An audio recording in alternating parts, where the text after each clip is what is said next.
Good evening or good day. Welcome to the 5th International Festival of Feminist and Queer Culture Smokva in Rijeka, Croatia, and to the part of the program organized by the organization in culture GSG, one of the partner organizations of the festival, together with the associations Lori and Pariter. Our guests tonight are Simone van Saarloos, who is joining us on Zoom, writer, philosopher, who also has a performative approach to their work, often curating collaborations between artists, activists and scientists, giving lectures and so on. The author of the book Playing Monogamy, The Reason Why We Are Here Today. And our guest in space is Mima Simić, well-known Croatian activist in the field of LGBTIQ rights and media, renowned writer and film critic.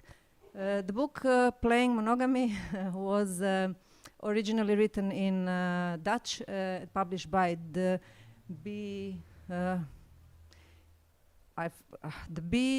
De bezige bij. Thank you. Busy bee. Thanks. In Amsterdam in 2015, yeah. And then the English version was published by the Publication Studio Rotterdam in 2019. And for this occasion today, we have a translated chapter of Anti-Fragile Things That Gain from Disorder. That will be distributed among the audience today and also is available in PDF format, designed by Ana Labudović. And now we pass on the mic to Mima, who will enter a performative dialogue about and around the book Playing Monogamy. Thank you. Thank you. Okay. Where is Simone? Will I get to... Okay. Oh, hi. So, okay, Simone, when I was, before this talk of ours, I was asking around to see, which would be the starting point, and whoever I asked, they said, just go with the non-monogamy for dummies. Because, maybe people, just need some basics, so by the end of this evening, we're all non-monogamous here. So can you do this for us? Yay! Oh, God. I know it's a big thing to ask. It's a big burden right now. But Simone, I mean, you've been in this field for quite some time, and you should be able to do it. Okay. Yes. Well, that's funny because I feel like my tempting power is not with the basics, actually. But I would like to, maybe we could ask the audience, because there seems to be big round of applause when you said that at the end of the evening everybody is non-monogamous. So maybe we should check in with everybody. But I do first want to say thank you so much, Smokva Festival, and Jana and Mara particularly, for this invitation. It's been a pleasure being in touch with you, and it has been extremely pleasurable to be in touch with Mima and to get to know Mima a little bit through this digital realm. And I'm now seeing myself, which is quite terrible, and very monogamous. So do let me know if I miss on any bodily language cues when it comes to you being there. But unfortunately, if I speak, it seems that I see myself, which is probably going to lead to me speaking less, which is good. Can I just ask you? Okay, can I just ask you, maybe put your mic closer to yourself, because you're just slightly muffled, and I need to, for people, only slightly muffled. Do you all agree? I mean, do we need more we need more sharpness. Oh, are you wearing earphones right now? Yeah, but I just changed. Hey, this is much better. Excellent. Okay, now the first hurdle is overcome. Awesome. Excellent. So, without further ado, I know you want to talk about non-monogamy on a I don't know, higher plane, because after all you're a philosopher. But let's just start with the definition. What is non-monogamy? Because and I can also jump in with my own trajectory, because I have to out myself now. I'm also non-monogamous more or less successfully. And for me, I mean, okay, I'll just give a short intro. I hope I'm not going to bore anybody, but my wife always says that I'm the most conservative lesbian that she knows. And actually, I entered non-monogamy through a very conservative entry point, which is cheating. You know, yeah, I mean, I cheated on my then girlfriend, and I had diarrhea for 3 months, and then I realized, okay, cheating is not good unless you like having a diarrhea, and some people are into that. Anyway, I realized that, you know, it's possible to love more people at the same time and have this, I mean, love or feel attracted to or whatever, and that we should have the right to explore this, but with, you know, honesty. So, you know, you don't have these side effects. And this is when I started thinking about it. So it took me a while actually to enter it, but from what I know about you, you actually have always felt like non-monogamy was the kind of right, whatever that means, thing to do, first on the ideological level. So if you want to tell us a little bit more about that. And like, how do you define non-monogamy? Because there are also many ways to go about it. Of course. Let me just double check with you that my thank yous to Milijana and Mara came through in the Smoka Festival, because I do think it's important to thank people with the mic and all. Did that come through? Did you hear me before? Yeah. Yes. Okay, that's perfect to know. Just checking. Because unfortunately when I speak, I don't see you. Yeah, I mean, let's say it like this. How I got to non-monogamy was probably also through cheating. But at the same time, I'm also thinking about what you were saying. Okay, now I have to see a way that I don't hear myself looped. I don't know if I can do that or if somebody else can help me with that. Okay, I'll just try to speak through my looping. Like I can hear myself echoing at times. Sorry, this is the Zoom. Something you said, so definitely I also cheated and then sort of started exploring. There is actually a discourse out there around non-monogamy, or often called polyamory. But two things that you said in your introduction to your question made me think of like how I actually got to non-monogamy, which will not make me divert from actually defining non-monogamy in a sort of standard sense. But you said, I know you want to talk about non-monogamy on a higher level. And then my first thought was like, no. I want there to be no such thing as a differentiation between certain levels. I don't want there to be higher levels and lower levels. I want there to be a non-hierarchical form of speaking, of relating, of having intimacy, of knowing as well. And the second thing you said was, I'm pretty successful at non-monogamy, which I do applaud you for. But at the same time, for me, non-monogamy also came through a resistance to the idea of success. Right? Because non-monogamy mostly came to me because of this idea that love should be a certain thing, and that at the moment, indeed, that you cheat, you're failing.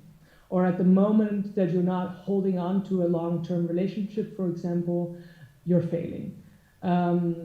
If it's not heterosexual, you're failing, etc. So there is a level of success that is attached to love and how love should look like, that that is why I grew mostly to non-monogamy, because it kind of disrupts these ideas of success. And of course, then you get that at least in North American context, which is where I am right now, I'm currently in California, which is exactly like the Bay Area, is such a hub of non-monogamy.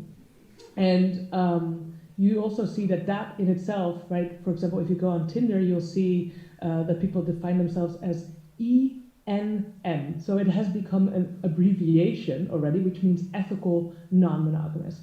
So here you see that there's already a divert between being ethical non-monogamous and being non-monogamous. And I think that in itself becomes another definitional practice, and very much focused on like what is good non-monogamy and what is bad non-monogamy. And I would completely refuse that kind of notion. So the sort of binary of being able to be good by practicing love in a certain way, that's what drew me to non-monogamy. And then like the sort of standard definition, because I know you asked for that, would be that, so this is the thing, right? That non-monogamy would mean that you would be able and willing to love multiple people, to have sex with multiple people at the same time. But now that I'm saying this, it's already a problem, because the question is, does sex have to be involved? You have also asexual people who are non-monogamous, which would mean that they can value different relationship on the same playing field. So here we see this refusal of the higher level already.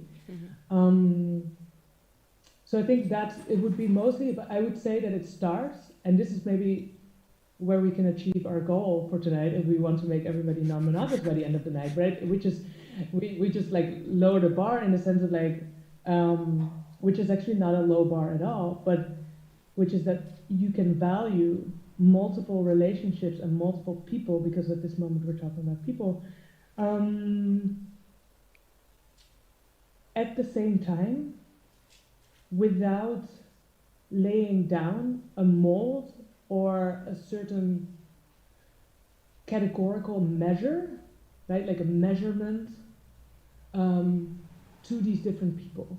So you don't have one norm of intimacy, but you are able to appreciate the different intimacies with different people without hierarchizing by saying, for example, oh, that's just a friend. Or saying, for example, oh, we've been together for 5-6 years, and thereby, because of the duration of the relationship, claiming that it's serious. Right? So all of these sort of measurements that, at least in North American context, romantic dating is sort of measured by, like duration.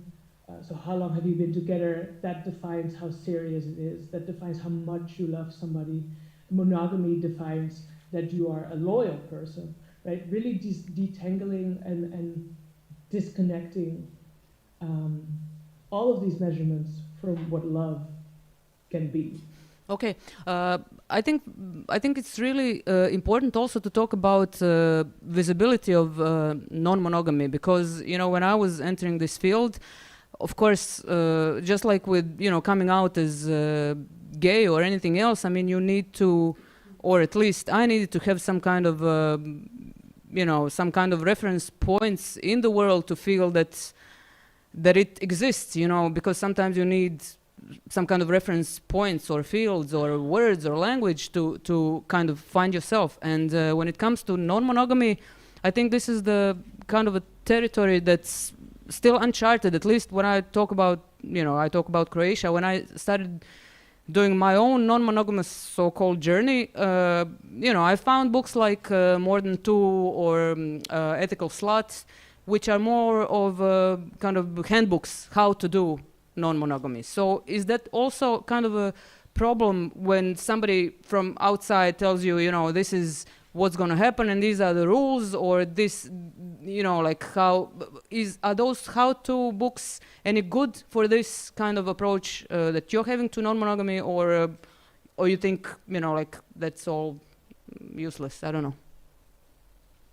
Well, let me ask you first, how did you experience that?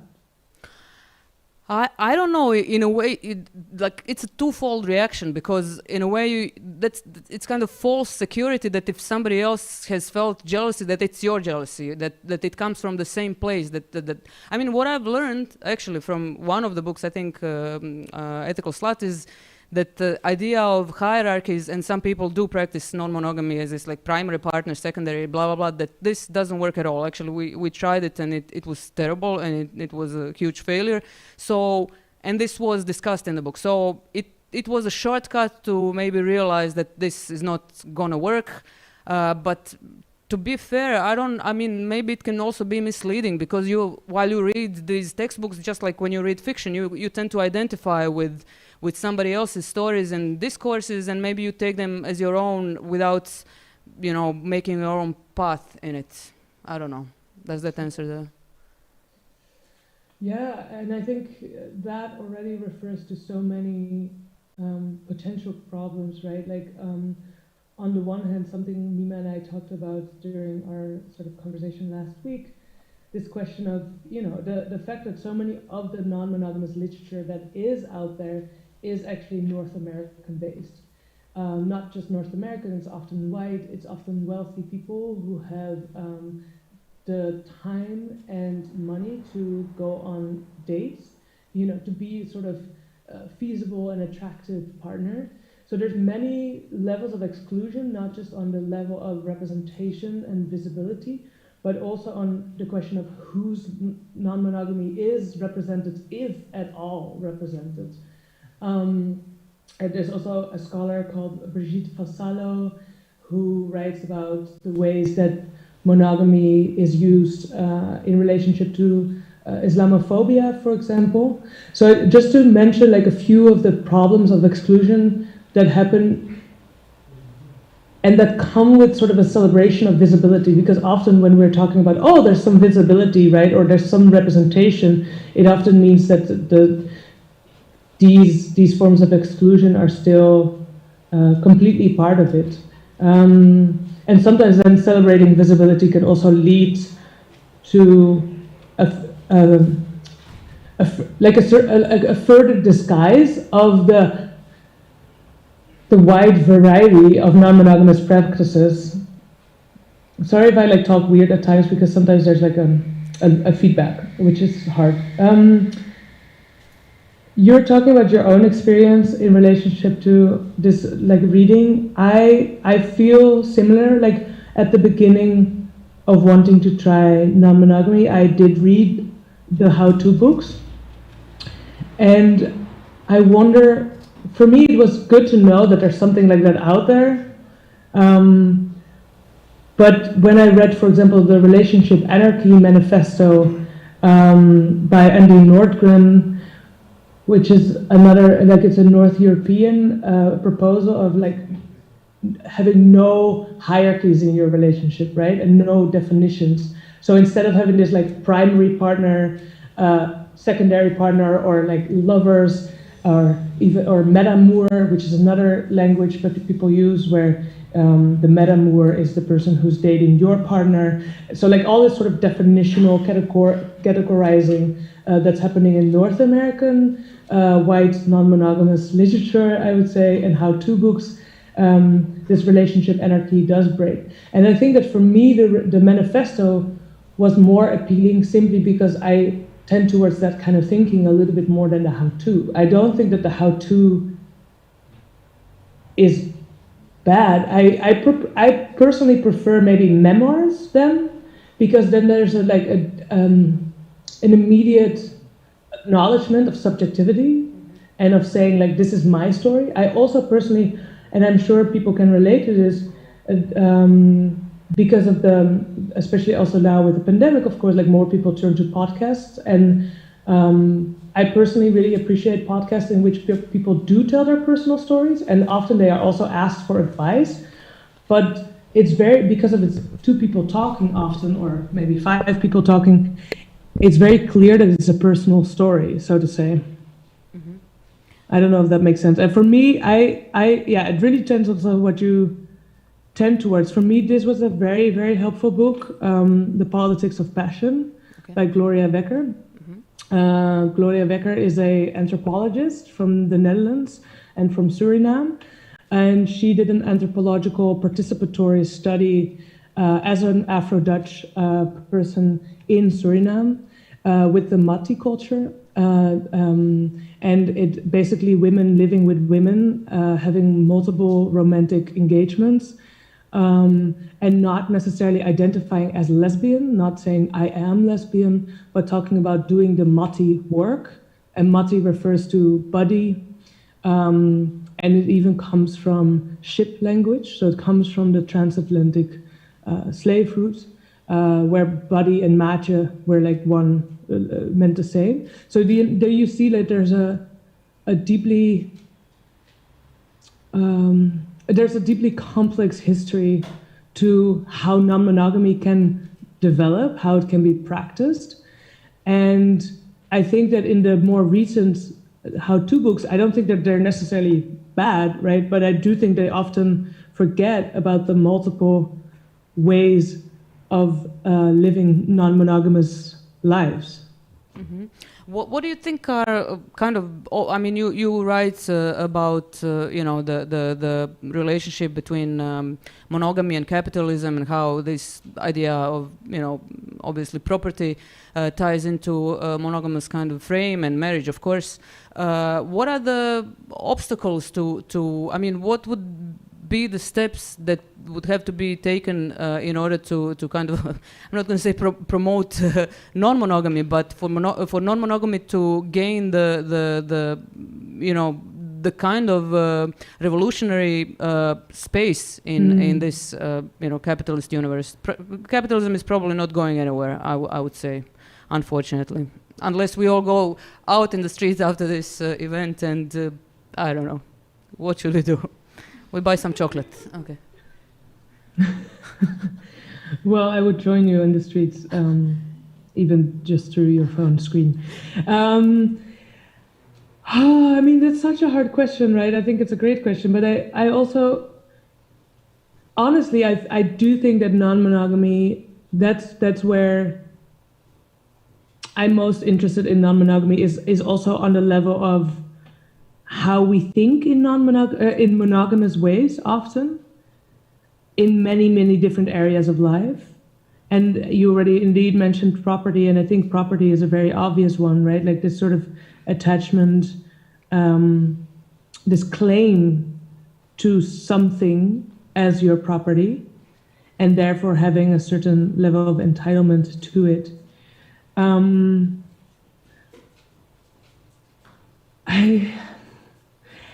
I honestly do think that non-monogamy as a practice, not just in how your love life looks or appears, but that non-monogamy as a way of criticizing how we are taught to think, to appreciate, to value. So I think value and appreciation and attention are very necessary terms in this one, because of also this relation to capitalism, right? For me, non-monogamy practices me towards, I'm not saying, I don't mean it to sound like an enlightenment in any way. I don't think it's a linear process in any way, but as a critical methodology that is not just like criticism in a book, but critical methodology in a very embodied sense, in the sense that it relates to how you feel, that it relates to how you touch, that it does allow to push back against these kind of property relationships, but especially allows to push back, non-monogamy allows to push back against the conditions of value that are currently so present, that have been present and have been building for ages, which is a notion also of scarcity, right? That you have to sort of hoard as much as you possibly can. It has to do with linear progress. So the idea that you will grow your capital and you will continue growing your capital, that you have to move upwards, that if you don't move upwards, you fall down, you're a failure. So we come back to the beginning about success. So you're talking about relationship escalator, you're talking about the relations. Yes. No. Well, yeah, I'm talking about the qualities of capitalism, and then the qualities of monogamy, right? Where indeed, like as you mentioned, the relationship escalator. Do you want to tell people what the relationship escalator is? You tell them. Maybe people know them already. You really have to interrupt me because I only see myself, so I cannot respond to facial features except for my own. Okay. Yeah, the relationship escalator. Does anybody know what the relationship escalator is? Maybe some people know, but you tell them because very shy audience here. Okay. Imagine how scary I would be in real life. But maybe they're scared of you, Mima.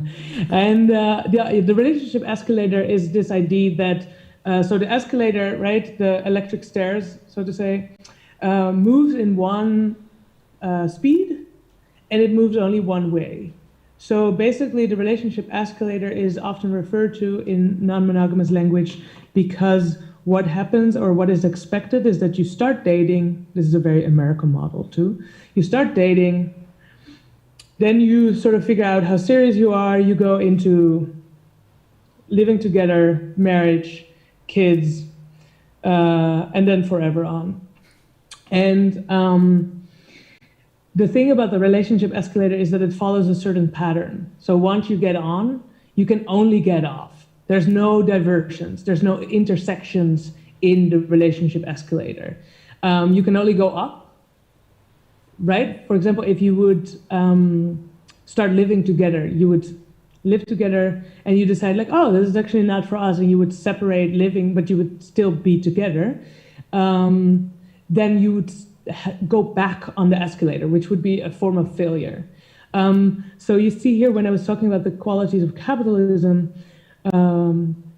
that there's this idea of the linear progress and going upward and accumulation. And you see that in monogamous relationships and the relationship escalator, the same sort of linear going upwards, and the same expectation of speed as well.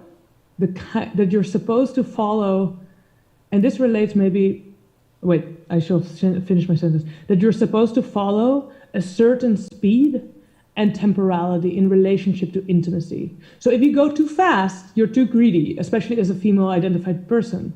If you're going slow, like if you haven't gotten married in 5 years, then something is wrong with the relationship. So here you see that there's a certain idea of speed. Of course, capitalism has its own speed.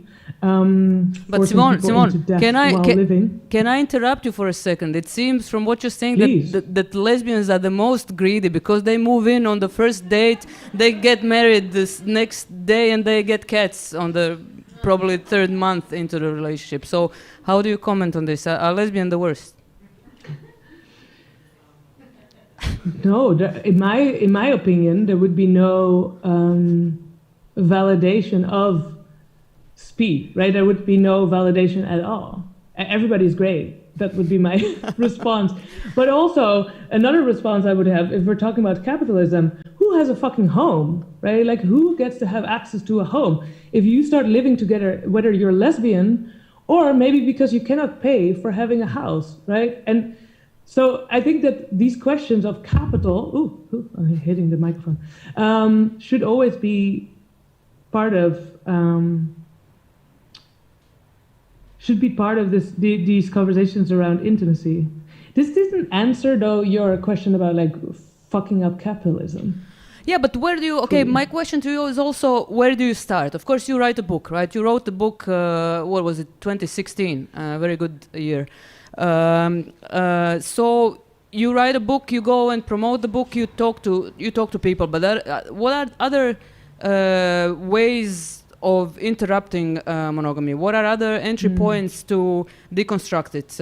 Do you do it, like how do you do it in the street? How do you do it in the family? Do you talk to kids about it? How do you corrupt children?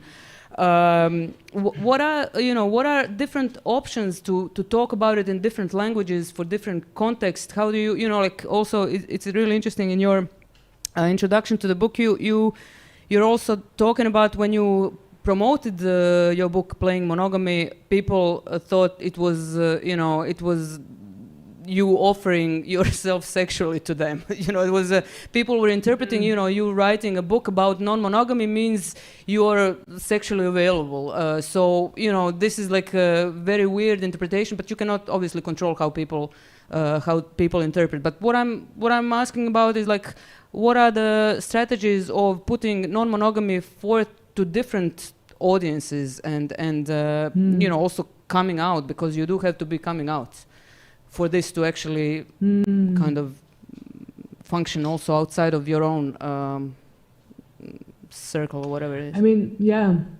I would be really, really interested in hearing your strategies, Mima. I think definitely talking is one thing. I mean, I will say that yes, language is very much like a fetish. So for me, it's all about like which questions do we ask and which validations do we give, like on an interpersonal level daily. And I'm not speaking now about educational context, because giving lectures, whether to younger people or older people, that's one thing, right? But I think also in a like daily interaction, not asking certain kind of questions of like, do you have a partner? For me, for example, what is a very lesbian question? I recently went to a lesbian bar to comment on your lesbian joke, and somebody asked me like immediately. She asked me, "Do you have a girlfriend?" That was the first asked question, and I was just like, "I'm sorry, I cannot enter this conversation." Because the idea that I can be spoken to as property is to me so ridiculous that no. But sexy. But it was like, oh, this is so. No, it wasn't even sexy. No, honestly, no, it wasn't sexy. That's the thing. Like, it just feels like a cult, right? Like this kind of question. Anyway, but yeah, like disrupting that kind of questions, of course. Like that's one way. Not asking, for example, for the duration. Like if you meet somebody who is with their partner, and not asking like how long have you been together, like very small, subtle things, like how do we shift what we put out as valuable in interactions. So that's a daily kind of practice. It's not even that much of a practice, but I do think it is important. And then there's of course also pushing back. I mean, honestly, we're talking about capitalism, and I think for me it relates completely to nationalism, and I'm sure for many people it will relate to nationalism. And you know, the ways that the borders are protected. The US, for example, at this moment is still closed to visitors who are not US citizen or have a special kind of visa, but the only way that you could enter would be to be a spouse. So if you're not a US citizen, you have to be somebody's spouse. So here, monogamous marriage, and also gay marriage itself, gives a certain entrance into a violently exclusionary border control situation. And I think for me, that's, on a public level, that's the most important one.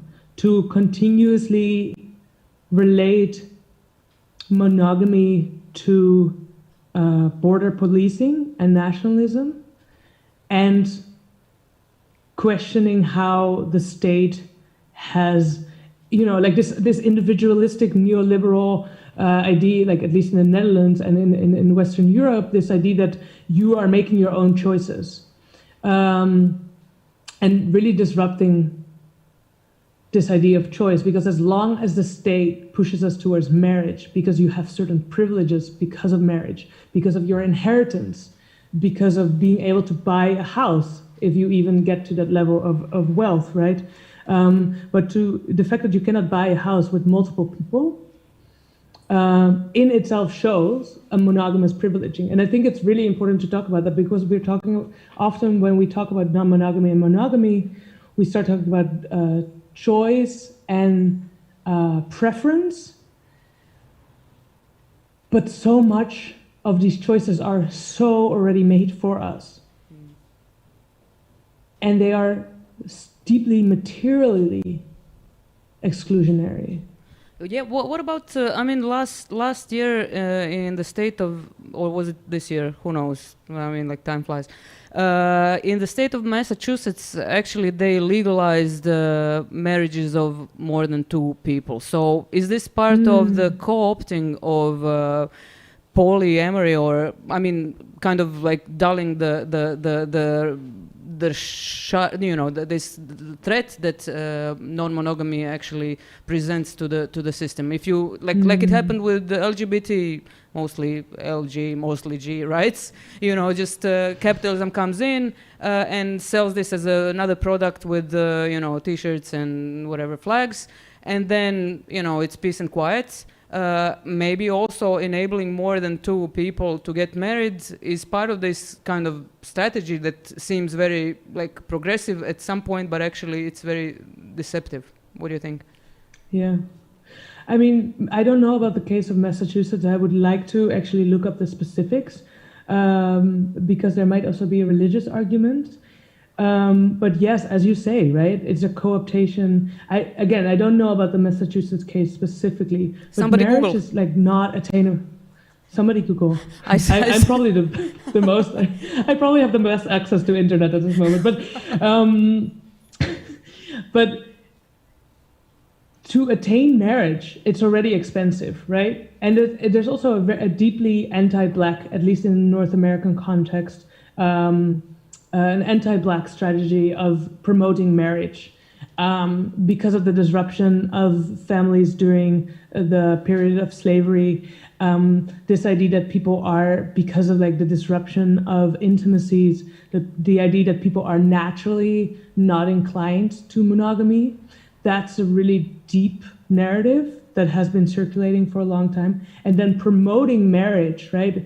You had these strategies or these programs in the US called Marry Your Baby Daddy, Your Baby's Daddy, like really focused on this idea that, you know, there's too many single women having kids, etc. You see this, of course, also in France, the context of Macron, talking about women, African women having too many children. So and these all relate to these strategies of monogamy and civilization. And I definitely think that marriage is a part of that. The person I mentioned before, Brigitte Vassalo, who writes about Islamophobia, she also writes about this, right? Like where polygamy, so like marriage with multiple women, because that's often how it is practiced in Islamic law, this idea of being able to have multiple wives, that is like deeply shunned in the West. That is like the most sort of barbaric practice you could think of. So, but then abolishing marriage is not in any way on the agenda. And the way that Vassalo describes it, right, it's like monogamy is proposed in opposition to polygamy as a civil practice. So instead of saying that, oh, wait, you know what? Marriage in and of itself is a propertied relationship to a woman, at least in the construction where it came from, and let's not pretend that it's so different right now. So instead of saying we should abolish marriage because we're so fucking feminist in the West, we are saying no, instead of polygamy, we'll offer you monogamy. And that, I mean, for me, this is what monogamous marriage means. Which is not to judge, because I've also been married with somebody for their papers. I feel totally judged now. You are married? I feel so judged. No, because you know that I think there's valid reasons to get married in the current system. Yeah. But I know also from you, Mima, that it doesn't mean that you don't criticize that system. Of course, and right? this is what I wanted to I'm going to interrupt you because you asked to be interrupted. I mean, we also need to... I love it. Oh, okay. That's your kink. You like to be interrupted. Okay. You know, we have to contextualize all these things. You're talking about, you know, situation in the US for certain groups of people. You yourself are from Netherlands. You're white. When we talk about Croatian context, you know, we had this huge fucking neoconservative, I mean, we still have it, movement running people, mostly women, down, and to fight for marriage is actually to fight against this right-wing neoconservative movement actually that was imported from the US. So, you know, I totally agree with you. I mean, I don't believe in marriage, but when my wife and I were like doing it and went in a popular women's magazine for it, we did it for those voters who will go to the referendum, you know, or whose neighbors or children or grandchildren will come out, and then they will maybe have a, I don't know, different reaction if there was no this signifier of I mean, like, unfortunately, you have to negotiate with this culture, because if you just say, you know, fuck, of course you can say fuck marriage, but also contextualizing is really important. And I also have to add, when it comes to coming out as non-monogamous, 2 years ago I was doing this political campaign, and I was cycling all over Croatia, and I was already non-monogamous, but I never actually wanted to I didn't want to be outed or didn't want to come out about this because it feels that at that point, for that particular cause, that failed anyway, but I had a good cycle around Croatia. But my estimation for that moment at that time, for this context was, okay, this would not win me any points. So I think we're in constant negotiation, you know, like women walking down the street in a dark alley, you know, you have to have a fucking set of keys in your hand or you don't go out at night because you know what the kind of world we live in. So unfortunately, I mean, we have to be aware of it and somehow try to maybe, you know, like, I mean, we're all doomed to negotiation with all this. So how do you feel about that? I mean, you are now also studying at Berkeley, and it's also a place of privilege, right? It's a place, of course, you can get exposed to different problems, but it's more through your choice and through your seeking for discomfort. Yeah. So how do you feel about this? Because like it's not the same thing to play or to employ this particular whatever. I mean, I'm not going to call it identity. I'm going to call it politics, if you will. If we talk about non-monogamous politics, but it's also it can be, you know, dangerous, but not in a good way. I know you promote this feeling of being difficult, being uncomfortable, and going, you know, this anti-fragility kind of get into a place of discomfort. But it's sometimes discomfort for one group of people is like unbearable to others. So how do you see yourself navigating in these fields of privilege and non-privilege? Yeah. Okay, great. I can hear you. I could hear you again. There was a moment where I couldn't hear you, but I think I got most of what you were speaking. I was just worried I couldn't hear you again, but luckily, yes. Yeah, I mean, of course. I mean, my first response is, of course, that there's no way of talking about this in a universal way. And there's again, then we come back to the bad and good, right? Like this differentiation or the ethical non-monogamous, which is, again, like, as I said, like in this fucking place of privilege, ethical non-monogamy is like, you know, it's everywhere. And it comes with a culture that is beyond, that is corrective in so many ways, right? It's not just like I am trying to practice ethical non-monogamy. It's about I am a person who eats produce, you know, like sustainably produced groceries, etc. Like all of these ideas of privilege are, I think, tied into a certain way of thinking that this is ethical living, where what you're pointing to is this much more. Well, I think you're pointing to two things, right, and many more. But one is, of course, that you're completely right. Like, you cannot say fuck marriage in every context. That's absolutely bullshit. And also, you cannot, even if I would say for a North American, with a North American person, fuck marriage, especially, you know, somebody who celebrates gay rights, in relationship to marriage, which is often the same movement as people fighting for gay and transgender people in the army, right? There's this question of what the fuck are we fighting for? But that doesn't mean that you will still not have to attend to strategies such as marriage. Because if you're excluded out, as I was talking about with the border, then sometimes you're left no other option. And not just left no other option, there's also a lot of messiness. You know, it's not always about this. This is also another mode of thinking, right? This idea that you can only do bad things if you have to choose between two evils, which again categorizes the world as if you can sort of overview what is good and bad. And I don't think that's as true. And so that's like the philosophical side. And I think the second side is also that on the level of political activism and strategy, there's a constant anticipatory mode, as you also pointed to, right? Am I correct to say that this anticipatory mode of, okay, I'm going to go do this political campaign cycling, and I think it is better if I do not come out as non-monogamous. and that was like an extraordinary moment maybe, but we constantly daily negotiate these things, right? Of like coming out or not coming out. And I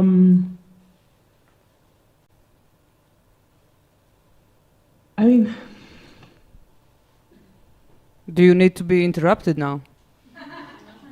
no, I mean, yeah, please. You know that I like it. So, but okay. Sorry, I just went into like a thought about like this bullshit. It's too late now. The thing is though, like I am speaking in an American context. Yeah. Which at this moment, right? And I fucking hate coming out in this context, because coming out, it's framed as if you're then free, right? But who is the person that has to come out? It's still the one who's deemed non-normative, right? And that has been, you asked me earlier, like, how do you bring non-monogamy in? One of the ways is also like to alienate monogamy, to be like really weirded out by monogamy, and the same with straightness, heterosexuality. I'm so weirded out by heterosexuality, and it's everywhere, which means I'm constantly weirded out. But, like, in the privileged context that I'm in, and in the privilege of having, in this context, a body that is not in some ways attacked or not under scrutiny,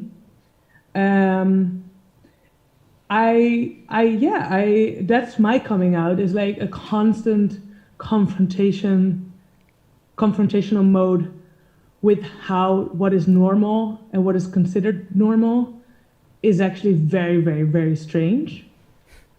Yeah, but I mean, it's out there. Yeah, I mean, the title of your book is Playing Monogamy. You are pointing out to the performance of monogamy, something that we have kind of naturalized, like all these other things. I mean, the whole world is a stage, as somebody once said. Who was that? But really, I mean, like, if people realize that monogamy is also a performance, just not something that's whatever biologically, something that's intrinsic to us, maybe it would be easier to get out of this playing field or this stage. If you will, but also there's another problem, and it's also a problem with, coming out as gay or whatever, LGBT in one's family. I mean, the sense of belonging is the sense of belonging to a community, and especially, family. This is where your sense of attachment forms. About, this is how it's then replicated later in life. So I think it's very hard to. I mean, for me also, non-monogamy is about being able to let go of these like family structures, the primary family, and this is a lot of therapy. I think the whole society needs to take a lot of therapy for non-monogamy to become a norm, because we are all not only through ideologies of through media or whatever, the ideology of heteronormativity and monogamy, but also like how we perceive relationship within our own primary units, which are nuclear families, So we need to basically destroy the nuclear family. Can we do that? Yes, I mean, absolutely. I mean, now you're no, let's do it. But I mean, the question is how, of course, but also not dwell on how all the time, but just continue fucking doing it. Can you do that with my mother and father? Can you help me with my own? I mean, it is easier. True, it is easier to do it with somebody else's parents than with your own. So maybe we should, have a little system of, how do they call it, musical dance, musical chairs or something, where I'm on your chair and you're on mine. Anyway, but something that you said reminded me also of like this question of the nuclear family and how. I mean, I know this is like preaching for your own, choir, but like why it's so important to think through this non-monogamous lens, which is.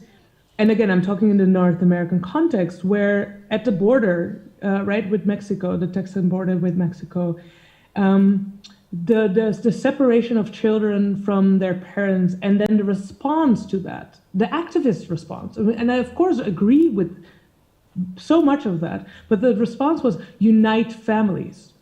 And here you see how the nuclear family value always leaves out other people. right? It's so exclusionary in itself, because it's the idea of uniting families means, what about the people who left because they came out and they had to leave their family, right? What about the single people? What about the multi-monogamous? What about the polyamorous people? Or what about the people who are just friends? Just friends.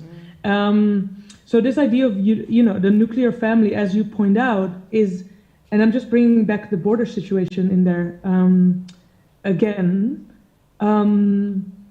because I think it's, as you say, right, it's not just destroying the nuclear family for your own ability to come out, but for a deeply political agenda that is not going to happen, probably, indeed, you're right, like for decades to come, if it will ever happen before the world ends. But that doesn't mean we shouldn't, I mean, this is going to sound so optimistic, but that doesn't mean we should stop trying. And the other thing is that anti-fragility, and you said, right, which you so justly say, is that discomfort is not attainable for everybody. It's also like some lives are lived in and through and with discomfort, right? Because the way that coming back to capitalism, the way that our system is set up, most people are suffering from it. So discomfort is a very privileged notion. I will say that I'm bringing anti-fragility in relationship to this notion of play.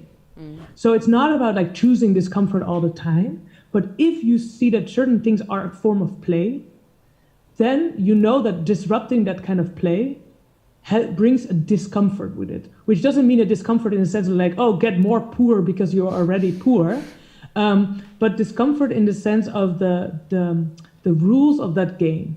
So I'm just rephrasing that anti-fragility and discomfort should be continuously, I think, in relationship to that play. And then I wanted to play it back to you, by asking indeed, like, what do you think, like, as you say, like in your context, in your experience, coming out publicly, right? Also, as you wrote about coming out as gay or lesbian or however you want to identify, on national television. And I love that you wrote it was not just necessary; it was also fun. I think it's I'm sensing that there's a relationship there too for you, right? This notion of play. I think the only while also politically active. Yeah, I think the only way to survive and is to kind of, I mean, for me in the activist universe is to have fun and to be creative, and I've spent a lot of time just thinking of different kind of diversions and unless I've done it, I couldn't have, I think play for humans and cats and all animals, it's a very important way to bond and also bond with yourself and the rest of your society and the society of animals. So I think to be playing with these things, and plus, I mean, like I also play with these labels. I know it might disappoint some of the people in the audience, but I don't think of myself as a lesbian. I even had a boyfriend once, if you would. No, I mean, like regardless of that, I really just use this label for a particular political context in a given moment in time. So I really don't believe in identities of any kind. I believe in disruption. Sometimes, what seems like a disruption in Croatia would seem very conservative in queer circles in maybe California somewhere, but so I think a good activist or like any kind of socially aware human being who wants to take part in social change, you have to be listening to what's going on and to find a way that's going to make you feel creative and also going to, make some kind of a change. Right now, I think to me it's the huge deal when I came out as poly or whatever, non-monogamous in my own family. It was really great to see my niece and nephew because they are, like I know that my parents cannot identify, even though my father said, "Oh yes, when I divorced with your mom, I also had 3 girlfriends." And I said, "Well, did they know about each other?" And he said, "No." And I said, "That's not fucking non-monogamy. That's cheating." So my parents are completely lost. I mean, and my mother said like, "Oh, I could never do it," and she never asked any other questions. So it's important that she couldn't do it. So it doesn't matter like what's going on with my life. So anyway, and my brothers are also very conservative. But what I'm talking about is like my nephew, who is 13 and my niece who's 15. And they met my both partners, and for them it's normal. So I mean, like, I'm saying it normal is in everyday sense. So for them it's an option that's just as legitimate, just as available as monogamy. So for me, it's the biggest deal is to see this reflected in their eyes without having to explain anything much. So I think this quote unquote corrupting children, or rather being there for children to as a possibility in the world, is for me the hugest deal. Because when I look back at myself at 15 and 16, I was like living in such fucking darkness and silence that any kind of gender, sexual, whatever diversity would have really been a fucking lifesaver back then. So and I mean, like, yeah.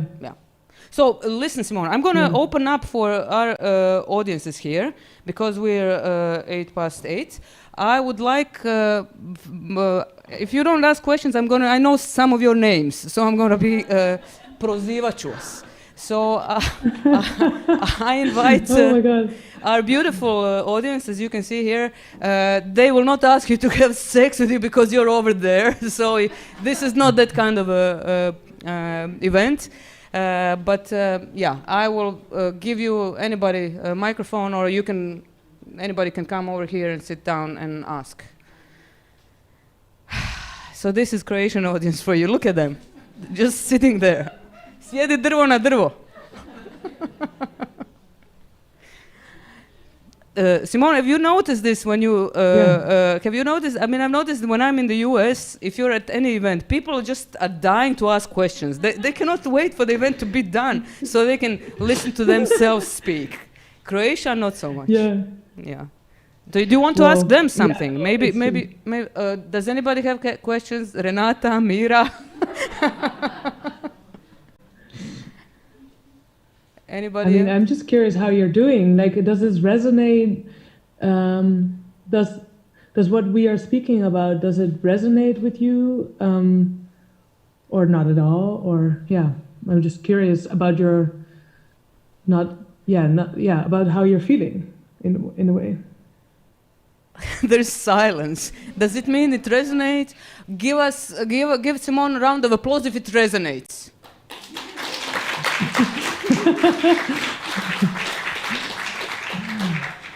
Do you want to ask them anything? I mean, would you like to know? I mean, I don't know. You can pick somebody from the audience, describe this person, and ask them a question, or not. Maybe we should. Yeah, of course. I mean, go on. Yeah. Maybe you should, since you are contextualized. Oh, we have a question.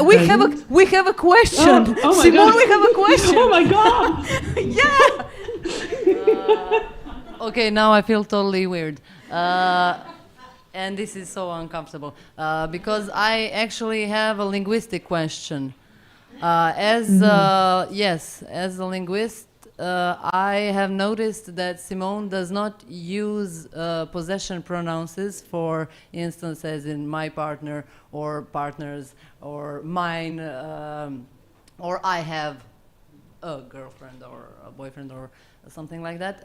But I noticed that you do, which is probably because in our own native language there is probably no other way to say that. So I'm just asking both of you, what is the alternative? How you, as let's say experts on the matter, do you have any alternatives? How to say something without naming the possession for the partner or person that you share life with or that you share housing with? That's a great question. Yeah. Did you want to go first, Mima? Well, I mean, this is a great question because I never thought about it, honestly, and maybe I like owning my girlfriends, I don't know, maybe they're into that. So, but that's a different conversation altogether, I suppose. No, I don't know how it would actually function in Croatian, but just like, like non-binary, people who are non-binary gender-wise, it's still in Croatia, it's right now, there's a, linguistically we have to come up with or find this, different kind of language to express gender. So I think this is something I might be thinking about on the way home, or forget about on the way home. Yeah. I mean, it's definitely something that has been huge. I love that you as a linguist picked this up, because it is a struggle to try and do it differently, and it's definitely something that is deeply important to me. I think it is deeply important because, as I said, language is like a fetish of my, like in terms of, for me, so much construction of meaning comes through language, which is not to say that all construction of meaning, etc., in any way, but I perceive language as a deeply embodied experience, and the impress of words is so important, at least for me, right? Again, like this is not a universal or general statement, but that's how I feel that some activism can happen. And yeah, definitely, like no possessive, trying to avoid it, but like maybe now it worked out well, but if I also talk to Dutch media, right? And I try not to do that at all anymore. Then you literally are so forced into this possessive pronoun. It's like, yeah, okay, but like, how do you recognize somebody's importance if you don't say my partner? And I try to then say that for me, it is not about, for me, that having a completely different approach to value and not needing to attend to saying that something is mine in order to say that it is in proximity and in relation, that in itself is for me what non-monogamy does as a potential, as a strategy, and that hopefully my partner, there you go, doesn't need to be claimed. And of course, I'm not talking about sexual, like wanting to be claimed, etc. But like, because there's an obvious play in that, right? If somebody says I consensually want to be owned for today, then that's an obvious play, and that's why I think a lot of people, including myself, learn a lot from BDSM language, for example, or kink language, because of the idea of consent and the ideas of contract and the ideas of obvious play.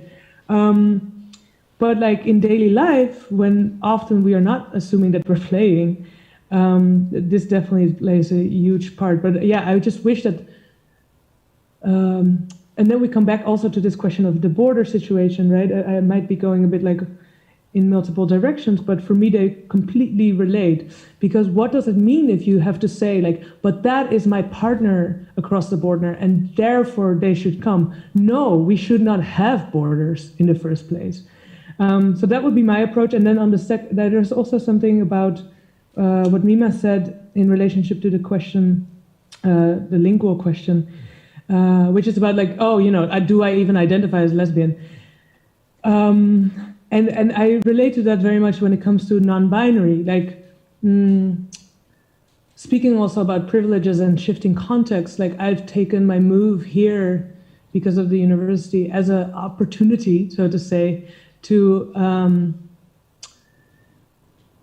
at least, to approach.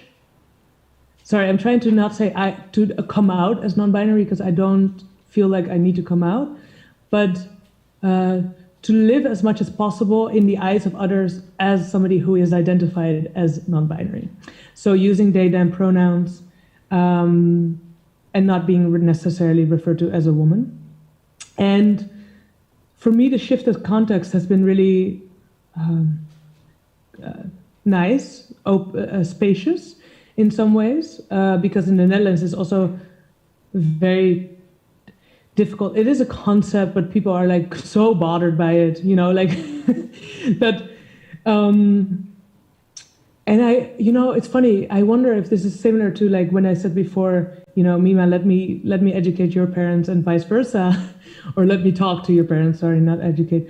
Let me talk to your parents and vice versa. Is that for me, like in the Netherlands, I'm too tired to do that kind of work. I'm too tired to correct people about pronouns.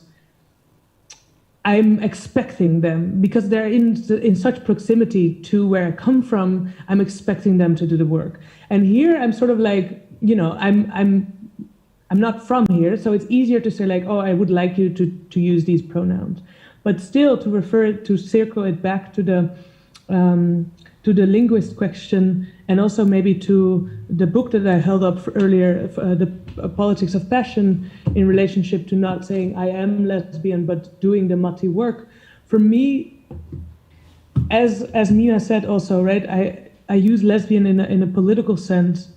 For me, non-binary also feels like that, and it's not that I am non-binary or that being non-binary for me exists. I'm not saying that this doesn't exist for other people.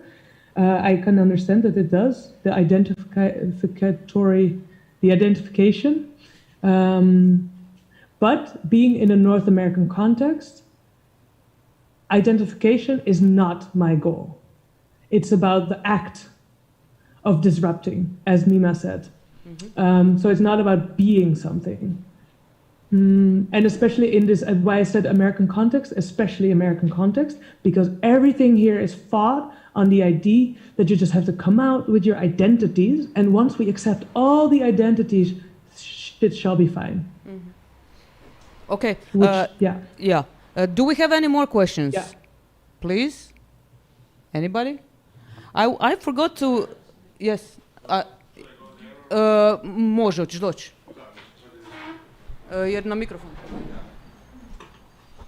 Hello. I have a question about if you put yourself in a position that you have there's minority, LGBT minority or non-monogamous minority, and things like that. I feel that we and you and however you wanna put yourself and whatever labels you wanna put yourself on, you will need and we will need allies that understand and that can be allies in our situations. But I feel that people that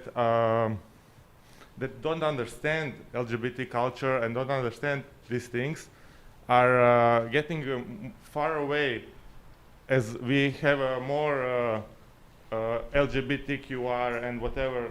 There's a lot of more things that people label themselves at, and we doing. What you think about? Sorry, I maybe I have a stage fright, but do you think things should be more simpler for people to understand better, to get the culture closer to other people, or should be because I feel like if you're somebody who doesn't understand LGBT and it's becoming more and more complicated with more pronouns and more things like that. Do you feel this is the right way to go and right way to be? Because my personal, like, everything is on spectrum. Why so big need to label everything? Can you just be, you are on spectrum of non-monogamy? Why you need to be this kind of non-monogamy or this kind of gay people or this kind of everything? What do you feel about that? Should that be more things like spectre or more things like defining defining what you are? Okay, Simon, this is a slightly controversial question. You can be, do you want to answer first, maybe? No, I'm no. curious to hear your thoughts. You go ahead. Please. No, my friend, you're welcome. Okay, well, I cannot top you from afar, so... Yeah. if Many have tried. Many have tried. Look. Yeah. I mean, there's many things to say. I think I don't agree.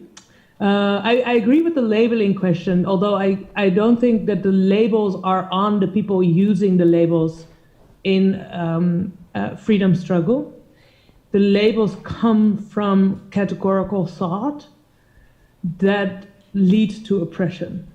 So the same goes with why, if you come out as gay or as non-monogamous or as non-binary, why would we then blame the person coming out instead of, looking at what we can do to change the response to that, right? So if there's a negative response, this question comes back to who is coming out of the closet. Actually, the person who responds negatively comes out of the closet. But we keep saying that it's the gay person that comes out of the closet. But this person that responds negatively comes out of the closet, right? With norms and ideas and values. Just the fact that they're in a more majority and more dominant, and that structures are built around these kind of normative responses, doesn't mean that there's not an element of coming out of the closet. So that would be my reversal strategy, right? Is that you are actually coming out of the closet with your negative response. So then I'm not about blaming or shaming, but I do think we have to divert the blame from those who have complicated labels or identities.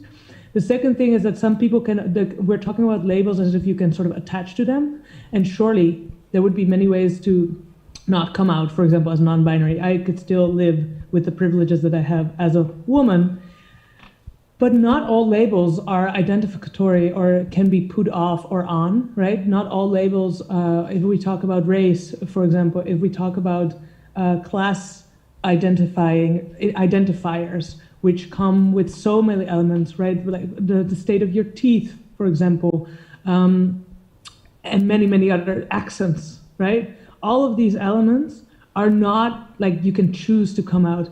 So to say that we should reduce labels leads, I think, to a reduction of the people that we recognize as people. And I would also say that we shouldn't go towards simple, simplification in order to reach majority, because simplification in activism is not going to lead to complex freedom. It's just going to lead to more of the same simple freedom that we have now for 1%, I would say, right? For a certain capitalist kind of freedom. But that would also be me, because I think that complication is actually very, very important, because it is about thinking and how we are thinking and how we are valuing, instead of just, the ability to live individually. And I also have questions about majority and trying to reach the broader audience. We will never get to a situation where prison abolition, for example, in the U.S. context, will be accepted by a majority. So that makes me think: do we really have to fight for a majority? What does this mean? Like, my political activism in the Netherlands has led me to really deeply question majority, because when you realize with how few you are, how few people are actually anti-racist, and I'm not saying I am anti-racist, I'm saying anti-racist work, right? How few people are actually able to want to do anti-racist work, anti-homophobic work, anti-sexism work, etc. It's so few that looking at the numbers and looking at majority is probably, it seems to me, the wrong strategy. And then the last thing I will say to it is that adding labels can only lead to more forms of solidarity. And that's okay. Again, I'm not a deep supporter of labels as identity categories. I think that's quite clear from what I've said. But adding potential forms of being and adding words, let's say it like that, can only lead to more possibilities of solidarity. So instead of saying like gay rights are just about who you lay in bed with, and let's just keep it monogamous so that they don't get confused about non-monogamy, I would say like LGBT queer living, because rights is another question, is not just about who you're having sex with, if you're having sex at all, or who you fall in love with. It is about the border situation. It is about border closure. Because what happens then is not just that I think there's more potential of like thinking about how queerness can disrupt nationalism, but also you are aligned, like maybe you won't have allies as much because they're like, well, we can accept that you're gay, but we cannot accept that you're also wanting to destroy our nation state, okay? But you will also be in solidarity with those activists who might not identify on a personal level as LGBT, but who do fight against the border situation, for example.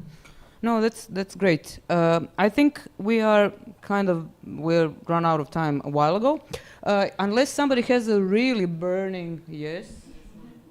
Yeah. Don't worry about that. We have to ask about your book, Playing Monogamy, where it can be obtained and purchased. But before that, I forgot to thank our lovely audiences here, because the finale of the second season of the L Word, Generation Q, is happening tonight. And instead of watching at home, people came here, Simone, to see you, which is really great, because non-monogamy has been represented in a very...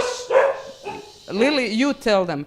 Love it. Yeah. In a terrible fucking way. So the even Lily doesn't appreciate the L word.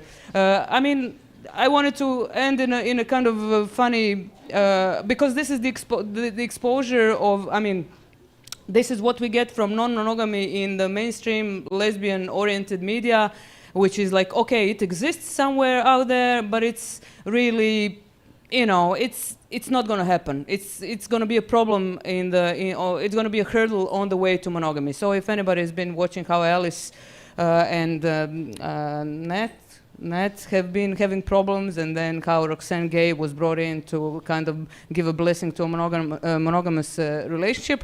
I think that also, and I'm going back to my field of media and mainstream media, I think it's really disappointing that this show that in the second season tried to bring in all the fucking minorities there are, they kind of forgot to give a fair representation and fair space to non-monogamy. So this is how I would end this with the L word, because this is how it all ends, with not with a bang. They have no excuse because they're rich. Yes, exactly. But I guess their imagination just stops at monogamy. So tell us where we can get your book before you leave us here. Yes, you can order the book through publicationstudio.biz, like BIZ. You can order it. Also, you can always get in touch with me. I can try and find a way to get you the book. If you do have this sounds very promotional, but I actually mean it. Like, if you felt not so comfortable speaking with the microphone, but you would like to ask a question or just chat, you could get in touch with me through Instagram, which is S van Saarloos, which I guess is somewhere projected. Van Saarloos is VANSAARLOOS. And I also have an email address, but I don't know if this is recorded. Well, I should just say it. We can bleep it out. It's also fine. It's actually the same as Van Saarloos at berkeley.edu. And I would really love to hear from you. So if you feel like you have something to say or share, it would be great, because I would have loved to be there with you in person. And I'm really, really grateful for Milijana and Mara to figure this out with me from, in the morning from California. And Mima, I want to hear more of you next time. We'll just get on Zoom. I know that... Simone, we'll get on Zoom one-on-one, or like whoever is there with you and my cats and my wife. My. Anyway, we need a big round of applause for Simone here. Thank you so much. Thank you. Thank you so much. And now you can go back to sleep, I guess. Thank you so much. Yeah. Okay, guys. Thank you. Enjoy your night, huh? Thank you so much, Mima. Bye.